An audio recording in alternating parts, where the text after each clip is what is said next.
હાલો બાળમિત્રો, આજે આપણે કીડી અને કબૂતરની એક સુંદર મજાની વાર્તા લઈને આવ્યા છીએ.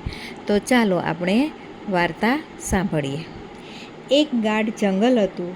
જંગલમાં એક સુંદર મજાની નદી વહેતી હતી. નદીના બાજુમાં એક વૃક્ષ હતું.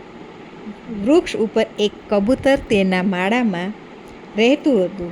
એક દિવસ કબૂતર માળાની બાજુની ડાળી ઉપર બેઠું હતું. તેવામાં તેની નજર નદીમાં તણાતી કીડી ઉપર પડી. કીડીને બચાવવા કબૂતરે પાન તોડી કીડીની આગળ મૂક્યું.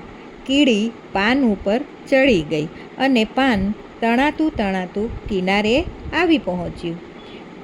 આથી કીડીબેનનો જીવ બચી ગયો.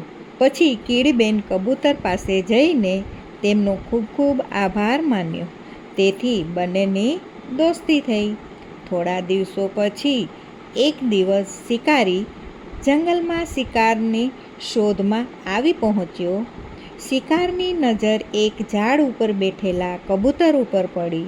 કબૂતરને મારવા માટે શિકારીએ બાણ ખેંચે છે. આ બાજુ કીડીબેનનું ધ્યાન શિકારી ઉપર પડ્યું. શિકારીના પગ ઉપર ચડી ગઈ અને જોરથી ચટકો ભર્યો.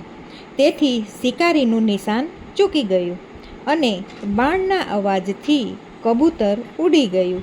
આમ કબૂતરનો જીવ બચી ગયો. તેથી કબૂતરે કીડીનો આભાર માન્યો.